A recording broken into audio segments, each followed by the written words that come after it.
of you, and thank you all for coming, to help us remember and celebrate our uncle, Michael Moran. He loved many things. The obvious three top would be Sandy, flying, and fishing. But I'd like to mention a few others. He also loved a dark roasted coffee stirred with a campfire stick. Any and all YouTube shows about airplanes. He loved the Reno air races. He also loved a good debate. He loved talking on the phone with his friends for hours. He also loved hot tubbing. And finally, he loved a really good back massage. He loved his family. He loved marrying into a large and expansive Calvinist Leyland family, and he knew that he hit the jackpot when Sandy agreed to be his wife. I recall her saying he just wouldn't take no for an answer. Mike was a man of few words, followed by a few more words, and maybe a few more words, followed by a side story, and maybe an answer if you had a question that started it all. Sometimes, he was a great storyteller. Sometimes his stories became so detailed and lengthy that they might seem a little fishy. He also loved a good adventure. He had stories from small towns and remote runways in just about any city or state you'd happen to mention. We will later hear of other flying adventures, but few people knew how much he loved a road trip. On these trips, he wanted to stop at every airport and harbor along the way, much to Sandy's dismay. He always insisted on being the pilot in command, sitting in the left seat, which may also have been because of the speed at which Sandy likes to drive. Within minutes of leaving the house, he would always excitedly turn to her and say, "What snacks have you packed for us?" Mike was a minimalist. He owned 3 shirts, a pair of pants, and maybe some fishing waders when he met Sandy. He quickly adapted to her love of style and became known for his freshly pressed monogram dress shirts. Although Mike grew up in remote Alaska, he quickly acquired a taste for the finer things, such as a San Francisco hotel room, lush white bathrobe, and matching slippers. Speaking of his monogram shirts, I recall as a child asking him many times what the 3M stood for. Every time I got a different answer. Some of them I can remember were Magnificent Michael Moran, or one of my favorites where he told me that 2 of the M's were for his little honeys, Missy and I, with him in the middle. He was very proud of all of his nieces and nephews. And once we all grew taller than him, he'd grab a hold of us and jokingly ask people on his tippy toes if they could see the resemblance. Mike loved his God, his country, family, and friends. Thank you to each of you for joining us today, and thank you for being part that you played in his life.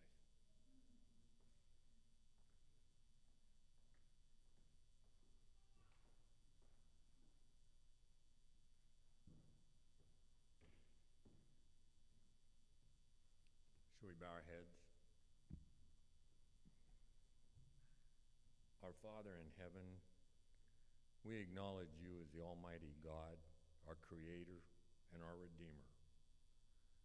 We thank you for the privilege of knowing this true story of Jesus, his life, his death, and especially his resurrection.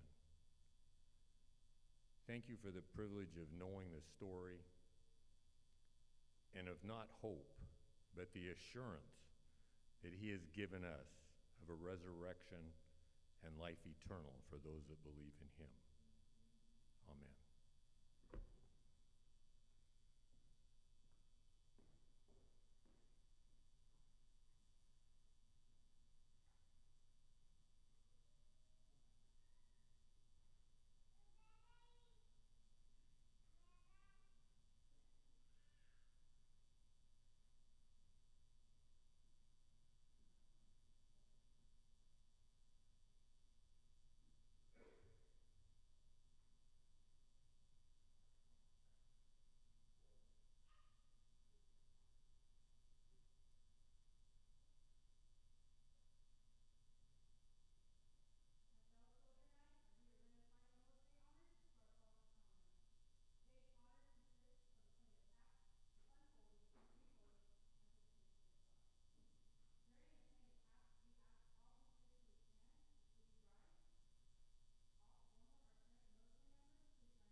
Mike was born into a family of pioneers in Palmer, Alaska on January 31st, 1944.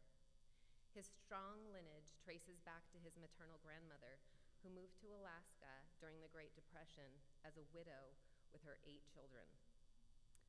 A few years later, his father ventured to Alaska to trap, met his mother, fell in love, and they settled down in that rugged terrain.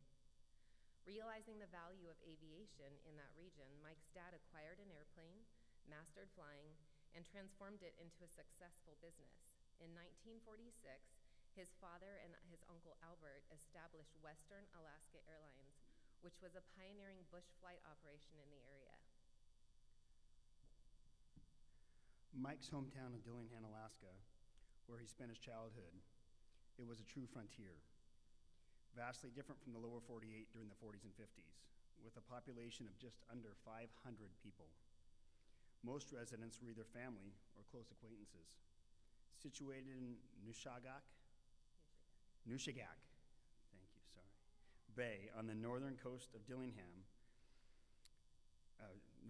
Dillingham is a commercial fishing port where you can see Russia from across the ocean. Not officially recognized as a town in the United States until 1963. It was a very rustic place. Even today, reaching Dillingham requires flying or boating. You cannot drive there. Though things were underdeveloped, his dad was known for his innovation and innovative spirit in the area. They had a radio station in their living room to communicate with their airplanes, and were the first to install military field phones among their relatives for easy conversation. Their family was the first also in the area to acquire a generator, and even more importantly, they were the first to have indoor plumbing. And that was in the mid-50s. Those are significant achievements considering the climate in Alaska and its harsh winters. They lived off what they hunted or caught, supplemented by a biannual grocery delivery by boat. Mike's childhood in this self-sufficient environment truly did shape him into the man he became. His love for aviation began right after birth, when his dad brought him home from the hospital in a plane on skis in the snow, igniting a lifelong fascination with flight. His childhood was filled with airplanes. Everything was airplanes. He and his cousins played with airplanes instead of Hot Wheels. Before he ever drove a car, he'd already taken to the skies. The kids would often accompany their dad or their uncles on their passenger, cargo, or mail flights, learning a lot and creating cherished memories with them. At the age of only 12, Mike would reminisce that his Uncle Albert and he were on one of those flights, and his Uncle Albert said, "I'm tired and I want to take a nap. Can you get us home, Mike?" And Mike said, "Sure." And Uncle Albert said, "Get us home, but do not land this plane without waking me up first." And I think he must have listened because they made it. Upon graduating from high school, he obtained his commercial pilot's license and later earned his airline transport rating for multi-engine land and sea. His enthusiasm for flying and being in the air was unmatched. Throughout his life, he accrued over 5,000 flight hours, piloted more than 200 different types of airplanes, and ferried airplanes back and forth across the U.S. more times than he could count. His expertise led him to pilot the Grumman Mallard for the New York Port Authority's transportation study in 1971. They wanted to see if it was practical to use an amphibious transportation between New York, Washington, and the Boston harbors. And then just within the last 5 years, he was hired as an expert consultant for an episode of NCIS New Orleans involving the Grumman Goose amphibious plane. His deep knowledge of airplanes was evident in his ability to not only recall almost every detail about each plane, but to also effortlessly pilot a wide range of aircraft, earning him the reputation of being able to fly anything. He was heard saying he felt like he wore the airplanes instead of flying them. He left Alaska as a youth to enroll in a boarding school situated in Auburn, Washington. For college, he selected Pacific Union College in the Napa Valley, primarily because they had an airport. Throughout his college days, he supported himself by sharing his aviation passions as a flight instructor, influencing numerous students, some of whom are among us here today. Upon completing his studies, anticipating being drafted, he rallied his good friend Tom Hillier, his college roommate, for an escapade before Uncle Sam's call. Responding to an ad in the LA newspaper, they embarked on a journey to chauffeur a brand new motorhome from LA to New York. Despite numerous misadventures en route, they eventually did reach New York, albeit a few days late. Disappointed by New York's cold weather, they quickly bought a car and set off for Florida. Yet Florida proved not warm enough either. So they ditched the car and hailed a taxi. Deciding to leave their fate to chance, they instructed the taxi driver, drop us off at any terminal at the international airport. And they made a pact with each other to say, we'll just get the first departing flight and go where it takes us. They found themselves in the Bahamas a few hours later. Basking in the sun for a few weeks, they relished their impromptu vacation. Mike even lined up a job opportunity to fly DC-3s for a local company there, only to receive a call from his father informing him of his selection of Alaska's March draft of 1968.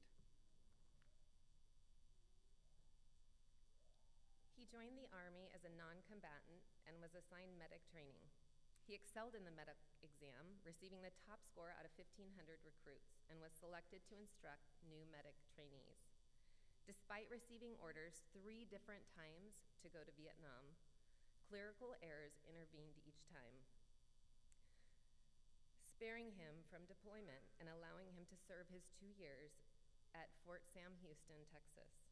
Mike firmly believed these clerical errors, where they had misspelled his name or made a rank mix-up or miscalculated his tour time, were not just accidents, but God working in his life to protect him, and he was very grateful, believing firmly that God had other plans for him. Another serendipitous occurrence he completely attributed to a higher power was that in the midst of various boot camps and barracks and hundreds of recruits, a few months in, he found himself sharing a bunk with his close friend Tom Hillier. It offered him companionship in the midst of trials and distance from home. This was just another example of God working in his life, and he did not take it for granted. Upon discharge, he returned to Alaska with aspirations of flying for Western Alaska Airlines. However, a previous lung collapse and subsequent resection, which had occurred while he was serving, dashed his dreams of extensive or high-altitude flying. He was devastated, but undeterred. He redirected his passions toward law and embarked on a new journey, pursuing legal studies in California. I've got to just add that when Mike had all these things happen, he would recollect those stories and he would call those Godcidentals, that there are no accidents in life, that he believed God was fully in control, and those were Godcidental moments. Having met Sandy Cavanis in college, he reconnected with her, and they were married in Chico, May 6, 1973, marking the beginning of a 51-year journey together. Despite his rooted passion, deep passion for airplanes, he always professed that Sandy was the only girl he ever chose over an airplane. She introduced him to some of the finer aspects of life, probably most all the finer aspects of life, complementing his rugged pursuits with the elegance and refinement. Whether navigating the wilderness in waders or gracing social gatherings in tailored tuxedos and monogrammed shirts, he seemed equally at ease in both worlds. Following his legal studies, Mike and Sandy settled in Chico, where he practiced law and she sold real estate in the community for a fruitful 47 years. Though he loved Chico, he always looked forward to summers as he eagerly anticipated his plane flight up to Ekuk, Alaska, where he managed his fishing site and reconnected with his loved ones and family up there.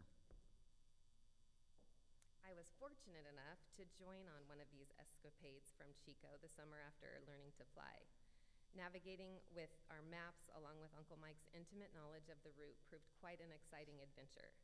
It was breathtakingly beautiful and an amazing learning experience for me.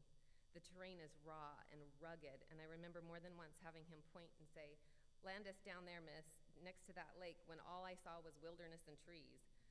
He would find it, we would land right next to water and set up camp beneath the wing. He'd fish for dinner, and I would always opt for the top ramen. But Eventually, some unexpected local would show up and fuel us up. It was truly an extraordinary experience, and yet it was also familiar to him. I am forever grateful for the memories I have from that trip. Mike's spirit of teaching and teasing extended beyond the skies, resonating even during mundane tasks like dissecting our Thanksgiving turkeys. He would engage us kids while gutting our holiday turkeys. He would answer us with riddles rather than straightforward answers, and always encouraged us to think for ourselves. He was a great uncle. Locally active, Mike was on the founding board for the Boys and Girls Club. He was a very active member in Chico Noon Rotary. He was most passionate about the Veterans Treatment Court. He was instrumental in garnering support for the treatment court. Beyond advocacy, he personally mentored several veterans struggling with substance abuse disorders, extending his generosity by offering pro bono legal services to many of those in need. His steadfast dedication and compassion left an enduring impact on both the community and the individuals he selflessly served. Mike's unfaltering faith in God defined him as a person. Finding immense joy in teaching his Sabbath school class, he relished engaging in theological debates with anyone bold enough to challenge or question his beliefs. His profound sense of peace and unwavering assurance in God's presence permeated every aspect of his life, serving as a guiding force and comfort through all endeavors and trials.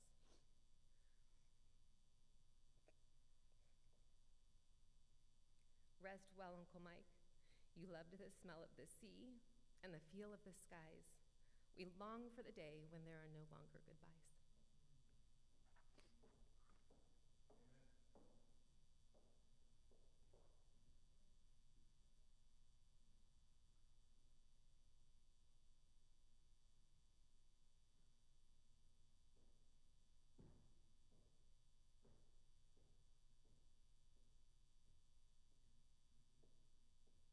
Well, I made it up the steps. That's the good news. And that was a great tribute, and I don't think I can really add anything to it. So, thanks for coming. Well, maybe one or two things.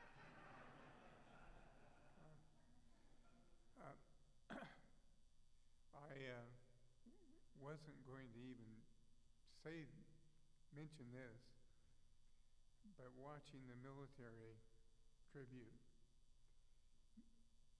made me a little embarrassed because I helped Mike break out of the military hospital. He was in Martinez for the lung thing, and I had gone down to see him. He was bored and felt that he was ready to leave. So the next night, I brought in his clothes and smuggled in his clothes. He changed into his clothes, and we left for burgers and a movie like that, and got him back. So I don't know if you're going to have to give up the flag, Sandy, over that or not, but that's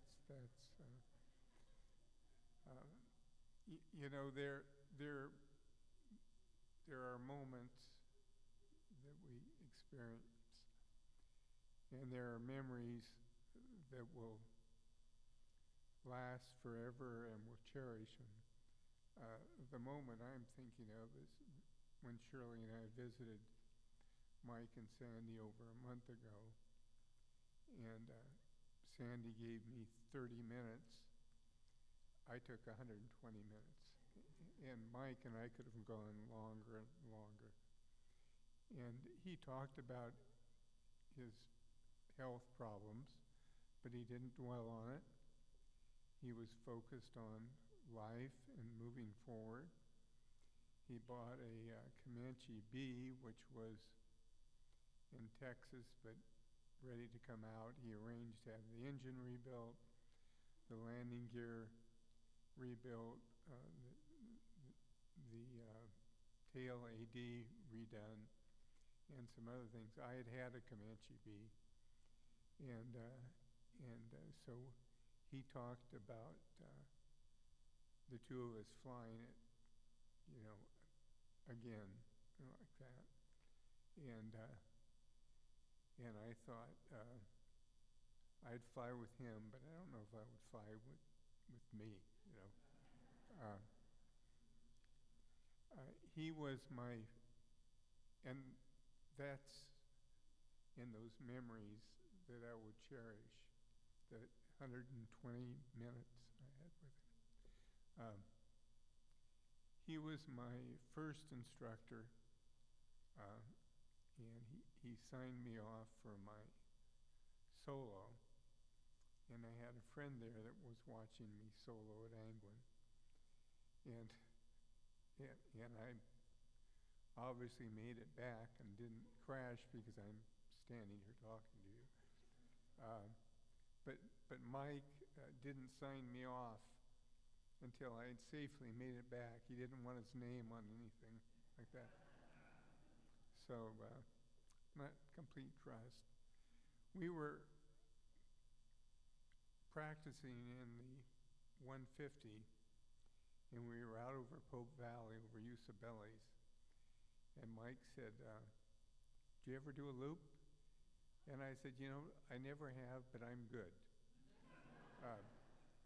And if you know a 150, it's underpowered. It's really not designed for loops.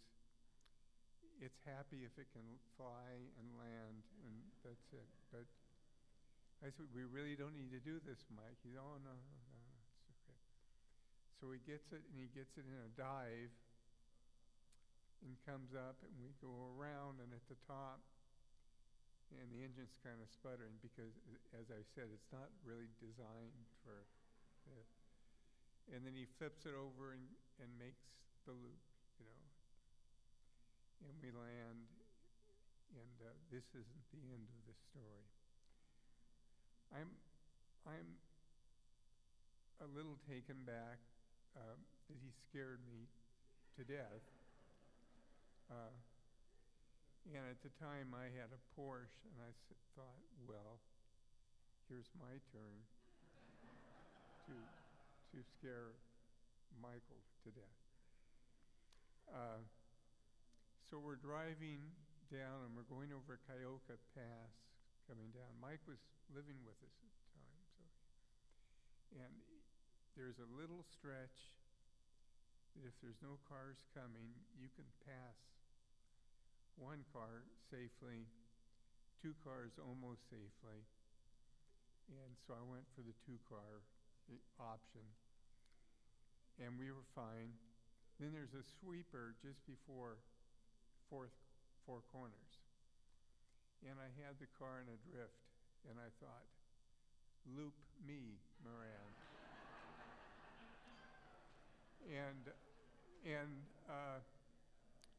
But as the car went, the left wheel went off the side, and then it brought the front of the car up into the side of the dirt, and we were going sideways around, and then finally flipped out of there, and we're facing backwards. Did I mention that we had passed two cars prior? So I flipped it around and got out of there. We didn't have a head-on with the lead car, and we got home, and that was the last time that I did a loop with Mike, and that was the last time I think that he rode with me in the Porsche.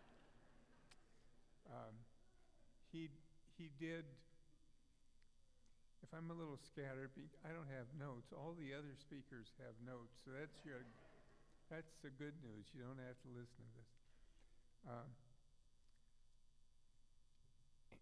I had a mortuary at the time, and I had a burial in Loma Linda, and Mike went down with me, and we got down there too late for burial that day.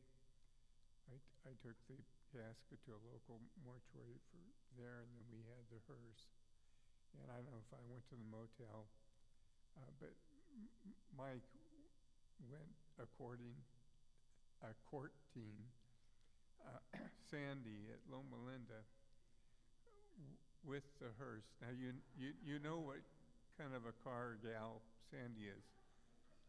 Nothing would please her more than to have Mike drive up with that. But anyway, so that was my small part in getting them their marriage and like that. So, and we loved having Mike as a guest. Well, Shirley did. Most of my guests were slobs that would come in and make track grease and all that. Mike was always clean and neat and like that. And I believe Sandy stayed over a couple nights, but Mike would make his bed in the couch in the living room. We only had 2 bedrooms at the time, like that.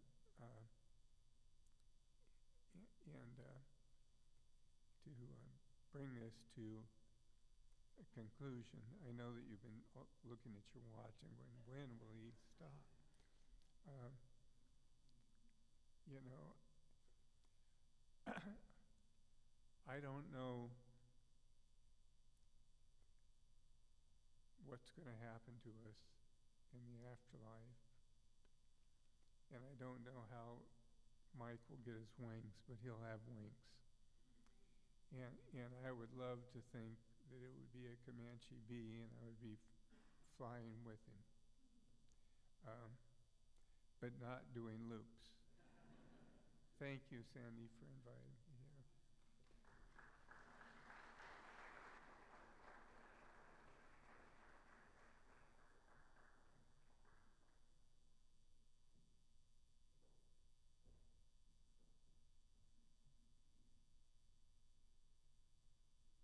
Hello, my name is Jeff Rasco. I'm Mike's nephew.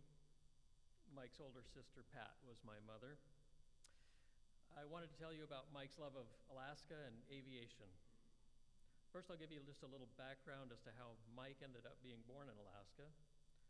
Just a few years before Mike was born in the mid-1930s, his grandmother, Ethel Ball, and her 8 children were living in Aberdeen, Washington, near her brother Ray and his family.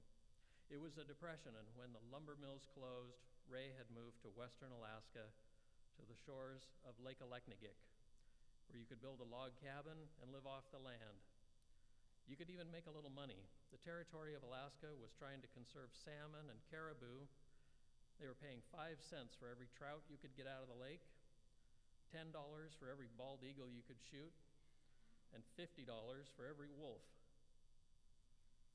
Grandma Ethel's husband had died, and her new husband wasn't very nice to her, so one day when he was away on a hunting trip, she packed up her 8 children, including Mike's mother, got them to Seattle and onto a steamship and headed for Aleknagik, Alaska, where her brother was living.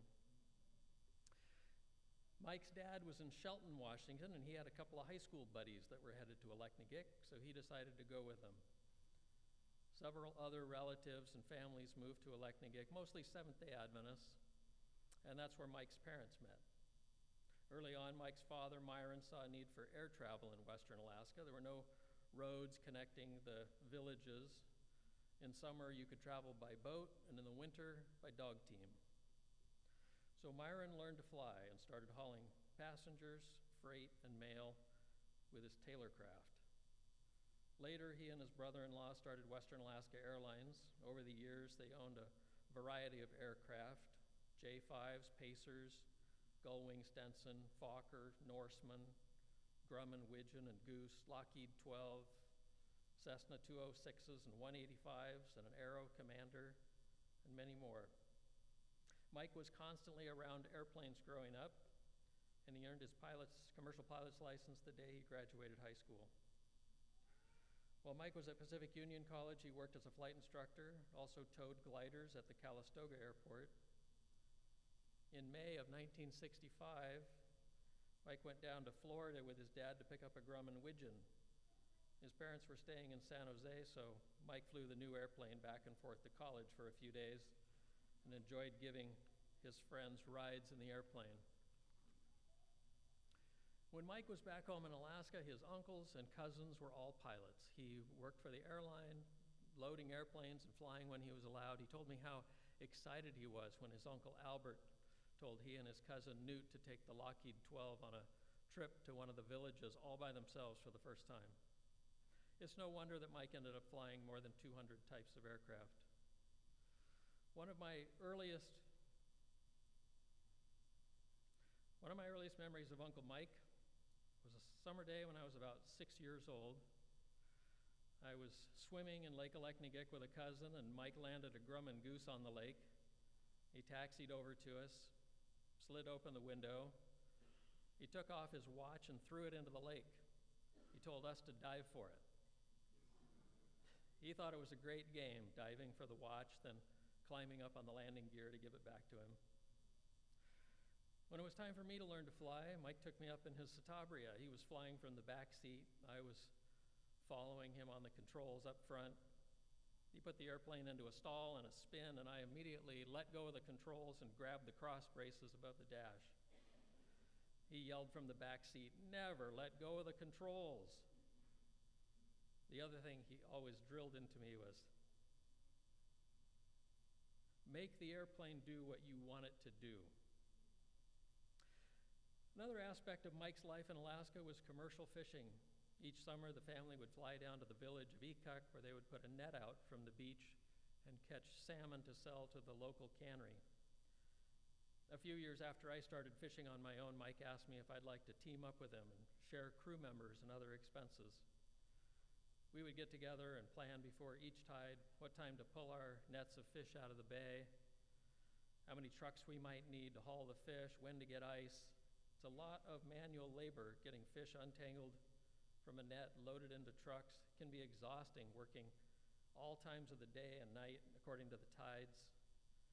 A very different lifestyle than Mike's life in Chico. Mike always said it would center his bubble to return to fish camp each year. I think he meant that it would take him back to his roots of fishing and flying. There were a number of uncles, aunts, and cousins that would also return each summer. Mike loved to go and visit his family and friends around the beach. Fishing was also a good reason to fly his airplane from Chico to Ikuk each summer. He made many trips in his Cherokee 6 or Pacer, usually taking 2 to 3 days to reach fish camp. 2 years ago, Mike made his last trip north in his Pacer. The trip ended up taking 9 days because of bad weather along the route. He would call me along the way and check in. In Watson Lake in the Yukon, he reported he was sleeping under a tarp just off the airport. The next day, he made friends at the local hangar. They let him sleep on their couch in the office. It probably wasn't much better than the tarp. Mike loved going to the Reno air races. He had a group of friends he would meet up with, and he would bring king salmon that he caught at fish camp for the group to barbecue. He said that was his ticket to get into the races. Each time he would catch a king in his net, Mike would say, "That one's going to Reno." He would butcher and freeze them, box them up for the trip home. I'll be back at fish camp next Wednesday for another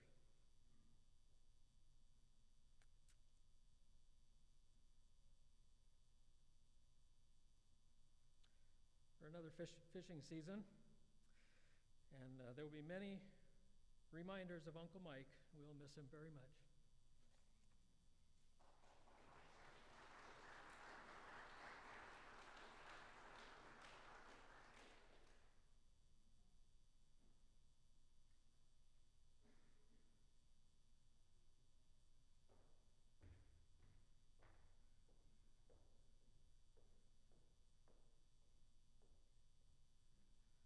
My name is Dennis Mayhew, and I'm honored and proud to be a good friend of Mike Moran's. I've known Mike for more than 30 years. First met Mike in 1981. I had just acquired a new commercial license and thought that Alaska might be a good place for me to go. And I did go and look the year before and tried to introduce myself to some of the people, and fortunately, no one hired me because Alaska can be very unforgiving. So the following year, someone said, "You still interested in going to Alaska?" I said, "Yes, I am." I said, "There's a gentleman out at the airport that's prepping 3 airplanes, and they're going to Alaska." So I drove out to the airport multiple times until I finally bumped into Mike and introduced myself and got to know him over a week or so, and he gave me the opportunity to work for him. So that was the first year I flew with Mike, or for Mike, and went to Alaska to haul fish off of the beaches. We left Chico here with the 3 airplanes, 2 of the helpers that went with us, and the dog called Loki that Mike loved. It was one of the mechanics' dogs, and Mike always loved my dogs, and he just was a natural with that. And so we left, and it took us about 4 or 5 days to get there because of weather. And when we arrived, it was just a learning experience the entire trip. I had no idea what it was going to entail, and then as we go, we learned from Mike the do's and don'ts with fueling and weather, and the trip, the choices to take, and we arrived in Dillingham, and after a few days, Mike said, "Let's go take a look at what you're going to be doing." And so we went out to the beaches, and Mike walked us through the routine that was going to be used to haul fish from the setnet sites back into Dillingham to be shipped to Anchorage. And he walked around and showed us the different colors of the sand, as how much moisture content was in it, and where the ropes were to keep from tipping the airplane over, because there were times when you would go and you would actually see one upside down there. So it was pretty critical. And so Mike really set my journey into aviation in the right path, and I'm forever grateful of that. And I got to know his mom, got to know a lot of his family, and really enjoyed the experience going up there. And then the following year, went back again, and that year we even went further over to different areas into Quinhagh and Good News Bay and places like that. All was a great adventure for me, but I look back at my entry into commercial aviation, and Mike was just a great blessing. It was something that I'll cherish forever, because I've used a lot of the things that he gifted me in my career for the last 35 or 40 years, and it's I've looked back, once I got experience, I looked back and realized that how important that was. At the time, you kind of don't know enough to make a judgment, but so it was just a wonderful time. And then our relationship, our friendship, has carried on throughout ever since. And we went to many Reno Air races and to the Blue Angels openers down in El Centro. Mike had friends that were members of the Blue Angels at one time, and just really wonderful experiences. And Mike was always helpful with me, whatever I might need, any advice. He shared the scriptures with me, which I was very grateful for. Any questions that I might have, he said, if I can't answer them, I know where to go. We know where to look for them. So, and we did that a lot, and I really enjoyed that. And later on, my mother got ill, and that was, as she was declining, Mike would stay in tune with what was going on and give us encouragement, and he got to know my family. And then when my mother passed, Mike said, have you made these kinds of arrangements? And he mentioned a few things, and I said, no, we hadn't gotten started with that yet. And he said, well, why don't you come by the office and we'll go over a few things. Don't forget to bring Buddy, the dog. And so, and then I'd park out back, and he'd say, "Go get Buddy, bring him in here." So here's the dog running around a law office, and he was always that way. But so I did give him the information that he requested, and that helped my family tremendously, because losing a loved one like that is very confusing for us. It was, and when you have someone like Mike that kind of takes a hold of things and gives you encouragement, and it just helped us through the difficult times. And so later on, I would kind of try to ask Mike, how can I compensate you for this? What can we do there? And he'd always figure out a way to change the subject, and never ever would take anything for doing that. And I just really have enjoyed my friendship with Mike. I'm very, very lucky. So hate to see him go. I'm looking forward to seeing him someday.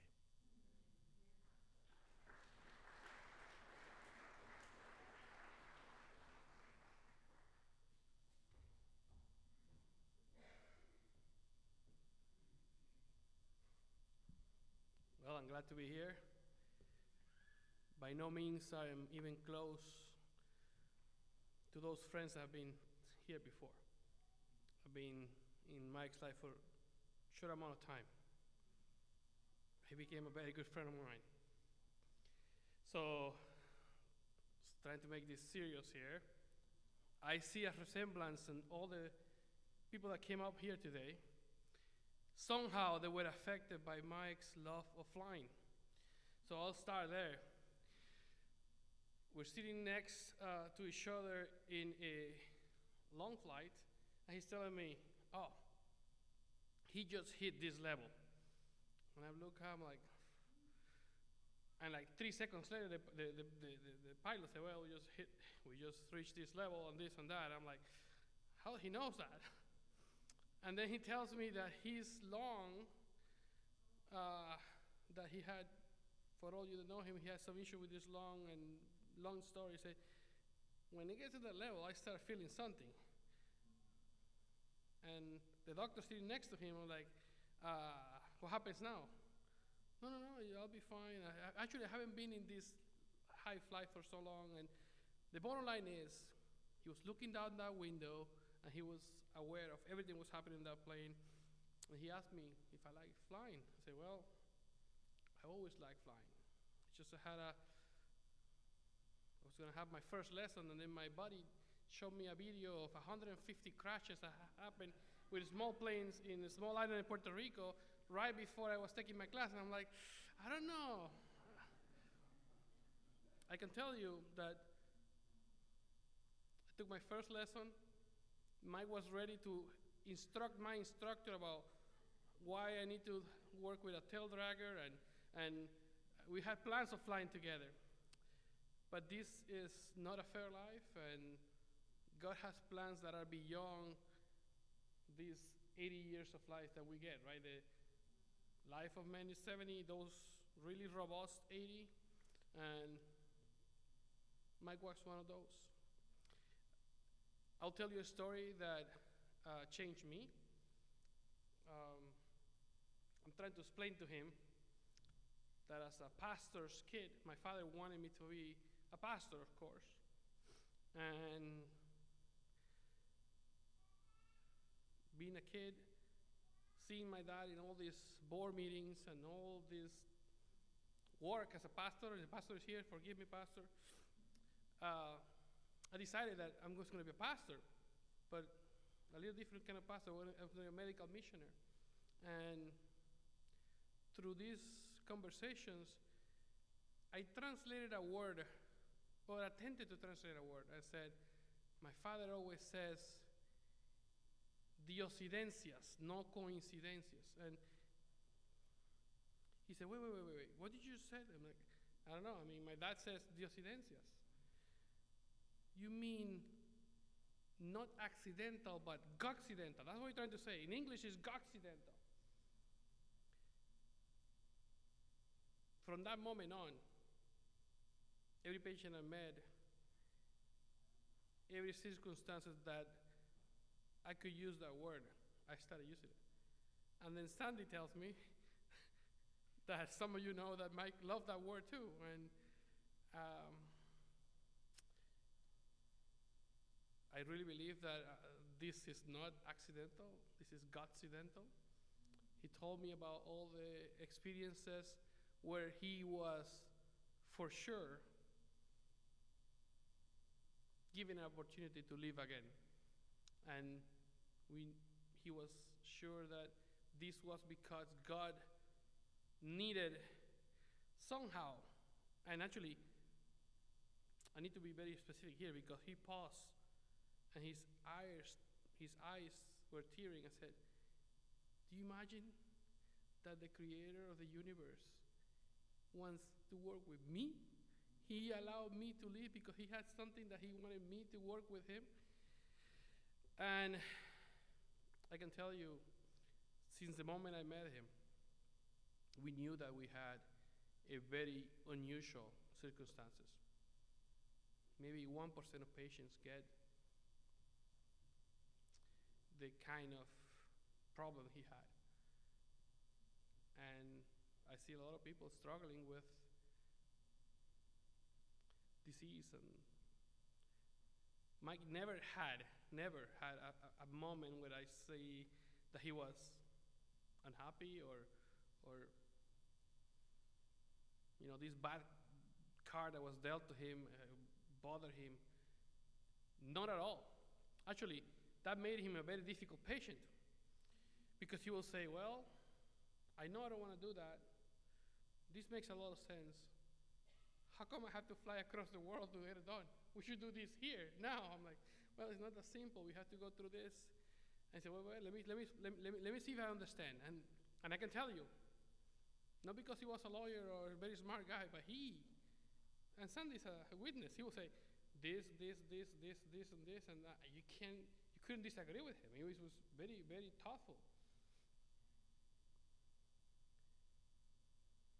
If you are here today, it's because you knew him, and you know what kind of a special human being he was. So in one of our opportunities of sitting down together and no distractions, right? At 30,000 feet, we would talk about things, and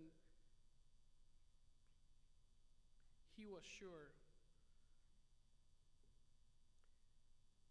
that one day he was going to do something even more exciting than flying a plane. And we spoke about the great thing that God has prepared for us, and how you will go places and visit places. And he was sure that was flying. That was no way of, there's no other transportation up there, right? So the point is, and I don't want to be a pastor now, but the point is that you better get your affairs in order if you want to see Mike again. Because I know where he is. I had the privilege of bringing my father, by the way. He sent his regards. I just spoke to him on the way here. We anointed him. We prayed with him. And we make sure that God knew that if he wants to do something right now, this was the time. And Mike said, look, I am at peace. Whatever God decides, I'm good. I can tell you that he had changed me. Not only because I want to be a pilot now too, right? But changed me as a physician and as a friend. And having somebody that is, and I wrote a couple of words, but just can't read it now, but he was kind. He was a Christian. He was thinking of others first. I mean, you'll ask him about anything, and he'll have a educated guess, and actually a little bit more than that. I asked him about friends in Alaska, and he had a whole setup. I mean, one of the things that I'm going to talk to him in heaven is about that trip to Alaska we were planning. And he had all this, no, don't worry, we will rent a motorhome and we go there, and you have to go, you have to do that, and this kind of salmon, this is the one that you have that, I mean, Sandy had a very interesting partner for life and a lover of Christ. And the only message I can leave you with is,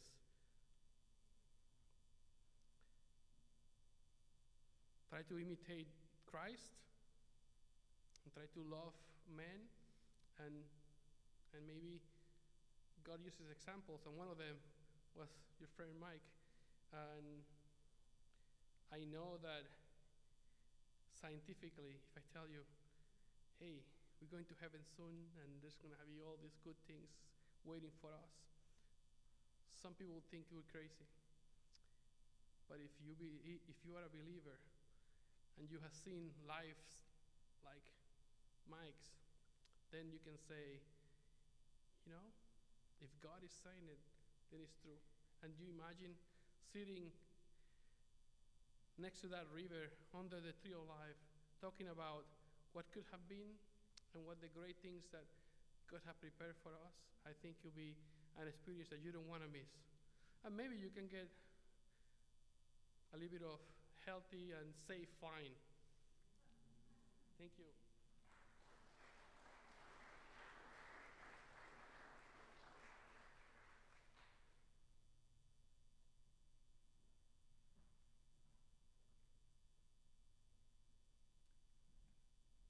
Impressive. The story is impressive. The life sketch, the memories, the whole service, the things that you shared. The program says, in celebration of a life well lived. Mike soaked it up. He didn't leave anything undone.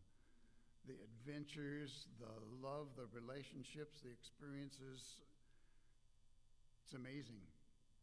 And I am envious of those of you who knew him well and had those experiences. Maybe not the loops, but the times, the opportunity to fly with him, to spend time with him. I only knew him as his pastor for a couple of years, but I cherished the time that I did get to spend with him, often at your house, and the things that we shared together. How do you begin to describe a man like Mike? Talk about his abilities of flying. I mean, had his pilot's license before he had his driver's license. Had his commercial license by the time he graduated from high school. Bush pilot. I've heard stories about the things that Bush pilots do and where they go. Pretty amazing. How about his service to our country? Top of his class out of 1,500. Of course he was.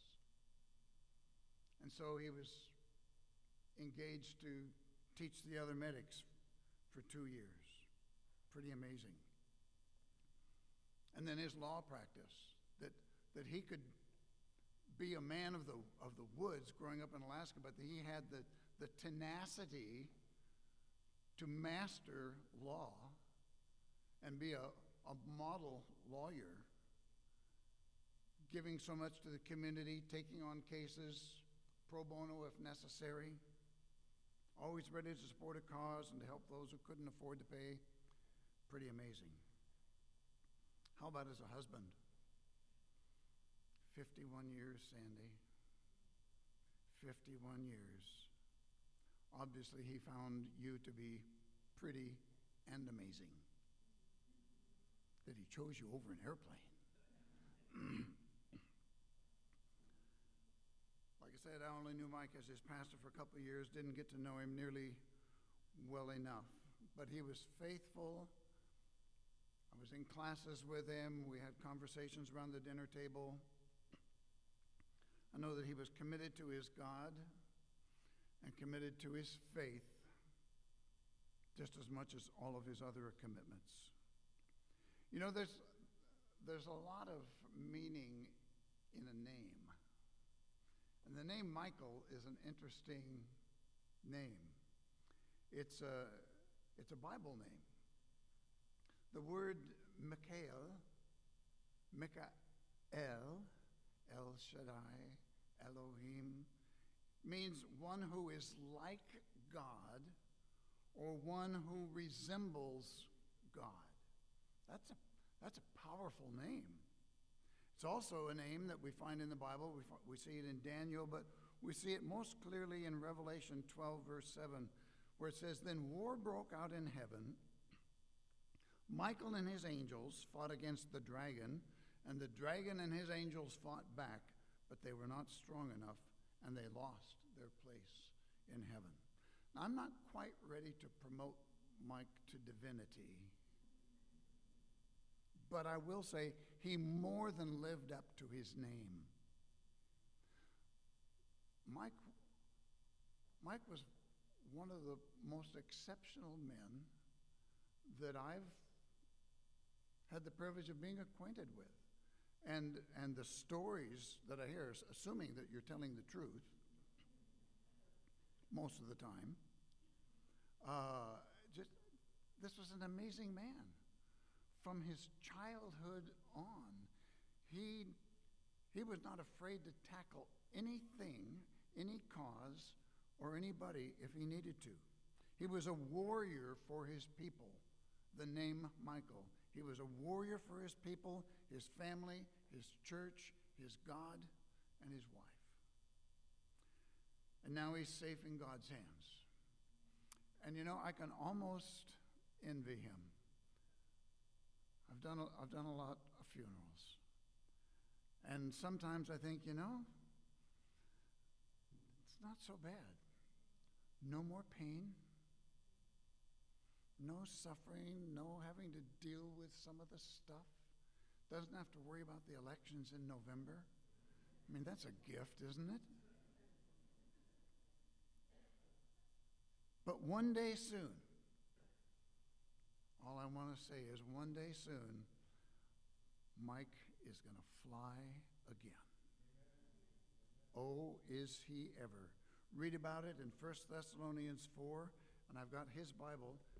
It's got your name on it, but this was the Bible that he used. And it's underlined where I'm going to read. I paraphrase a little bit. I read from the Ray Revised Version. It's not necessarily more accurate, but it's a lot more fun to read. 1 Thessalonians 4, beginning with verse 13. Brothers and sisters, we don't want you to not know about. We don't want you to be wondering about. We don't want you to be uncertain about those who have fallen asleep. Michael's asleep, okay? He's just asleep. But you know, for those that believe, and there may be some here that believe that he's already up there looking down, no, he's not. But you're almost right, because it's going to be that fast. From his last conscious thought to his next one when he sees Jesus, just that fast. And he's going to be there. But right now, he's sleeping. But we don't want you to grieve and to suffer like those who have no hope. Mike had the hope, and I don't mean hope, I mean hope. I have this, I know it. Mike has eternal life. Mike had eternal life before he fell asleep. It was his. It was already granted to him. It was secure in his hands. He wasn't going to let it go. He was just waiting for God to make the time right. Mike had this hope, and we don't want you to grieve like those who have no hope. We believe that Jesus died and rose again. And so, we believe that God will bring with Jesus those who have fallen asleep in him. According to God's own promise, we tell you that we who are still alive when Jesus comes, we're not going to go ahead of those who have fallen asleep, but the Lord himself will come down from heaven with a loud command, with a voice of the archangel, with a trumpet call of God. It's going to be loud, folks. And the dead, the sleeping in Christ, will rise first. And then we who are still alive and left will be caught up with them in the clouds to meet the Lord in the air. There's only one way to get there, folks. You got to fly. And I have an idea that Mike's probably going to do a couple of loops on the way, just to show that he can. And so we will be with God forever. Encourage each other with these thoughts. Mike's going to fly. And I have an idea that when he gets there, he's going to ask for a little private conversation with God. And he's going to say, do you think that somewhere in your vast creation that there might be a place with some snow and some mountains and some rivers and some fish and some bears that I could fly to once in a while? And I'm pretty sure God's going to just wink at Mike and say, just you wait and see. Just you wait and see. And then I'd just like to say, Mike's not really gone. I saw a movie several years ago called Coco. Don't know if you ever saw that movie. It's theologically incorrect, but I can deal with theologically incorrect things. In fact, sometimes I've realized that I'm theologically incorrect. It's okay. But in that movie, it takes place in heaven, and the gist of the story is that you remain there until there's nobody on earth who remembers you. Mike is still very much alive in you. His influence is with you. Your nephews and nieces, the grandnephews and grandnieces, the flying buddies. I can tell from your stories, he instilled part of himself in you. You remember the things that he said. You remember the lessons that he taught. Mike's still there. You can report my theology to the conference. I don't care. Mike is not gone from us yet. He's here. Sandy, he will live in your heart as long as you live.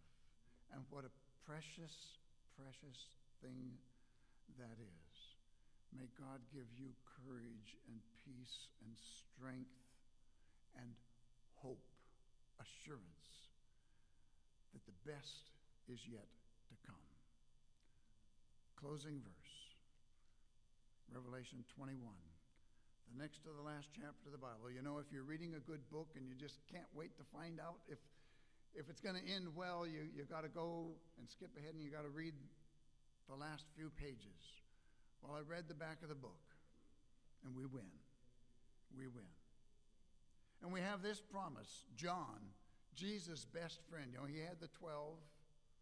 Then he had the 3, Peter, James, and John. But John was the one that he entrusted his mother to. John was the one that he gave to his mom as a surrogate son. And John said, I saw a new heaven and a new earth, because that first heaven and first earth was gone. And there were no longer any seas to separate the people. And I saw the holy city. I saw the new Jerusalem come down out of heaven from God, prepared like a bride beautifully dressed for her husband. Thankfully, I've done almost as many weddings as funerals. I love to do weddings. I got one coming up in a couple of weeks. And I love it when the bride first makes her appearance. You know, and the groom, if he played off right, the groom hasn't seen her all day. And finally, he sees her in all of her dazzling beauty come down, and I don't look at the bride. I look at the groom. And if I don't see a dramatic sparkle in his eye at that moment, I just cancel it and we all go home. Can you imagine? I can't wait to look in the eyes of my Creator, my Redeemer, my Sustainer, my Lord, and my King when he sees his bride. Finally, the glory of love shining in his eyes. That city came down out of heaven from God, prepared as a bride, beautifully dressed for her husband. And I heard a loud voice from the throne saying, "Now, at last, the dwelling, the place where I live is with men. And he will live," let's personalize it, "he will live with us. And we will be his people. And God himself will be with us and be our God. And he will wipe away every tear from our eyes. And there will be no more death. No mourning, no crying, no pain, for the old order of things has passed away." And then the one who was seated on the throne said, "Write it down. Sign it. You can take it to the bank. This is true. This is going to happen. You can count on it. Be expectant. Be ready. I can't wait to fly somewhere with Mike."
so much for coming to celebrate Mike's life.